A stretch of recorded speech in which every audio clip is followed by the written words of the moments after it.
নতুন যে সরকার তারা অন্তর্বর্তীকালীন সরকার, তারা দেশে শান্তি শৃঙ্খলা প্রতিষ্ঠা করে নির্বাচনের একটা পথ তৈরি করবে। সেই নির্বাচনের মধ্যে দিয়ে তখন নির্বাচন হবে, সেই নির্বাচনে রাজনৈতিক দলগুলো প্রতিযোগিতা করবে, যারা নির্বাচিত হবে জনগণের ভোটের মাধ্যমে তারাই সরকার গঠন করবে। সুতরাং কেউ কোথাও জবরদখল করতে যেন না যায়, সেটা আপনাদের দায়িত্ব, ঠিক আছে? প্রবাসী সবসময় লড়াকু। আওয়ামী লীগের যে ভয়াবহ চক্রান্ত তার কাছেও মাথা নত করবে না। জনগণকে ঐক্যবদ্ধ রেখে সমস্ত প্রতিহিংসার বাইরে থেকে শান্তিময় বাংলাদেশ গঠন করবে, ঠিক আছে? কথা দিলেন আপনারা? বেগম জিয়ার পক্ষের জন্য কথা দিলেন, তারেক রহমানের জন্য কথা দিলেন, ইনশাআল্লাহ।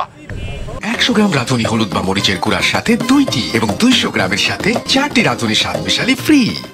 যারা আজকে দায়িত্ব নিয়েছেন প্রফেসর ইউনূসের নেতৃত্বে, তারা নিরপেক্ষ মানুষ, তাদেরকে সম্পূর্ণ সহযোগিতা করতে হবে। এই মুক্তিকে নস্যাৎ করার জন্য আওয়ামী লীগ আবার ষড়যন্ত্র শুরু করেছে।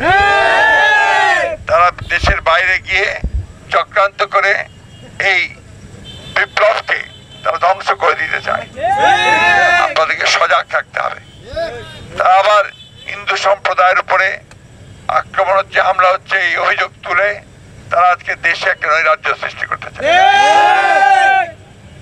হিন্দু, মুসলমান, বৌদ্ধ, খ্রিস্টান, আমরা সবাই এই স্বাধীন দেশের স্বাধীন নাগরিক।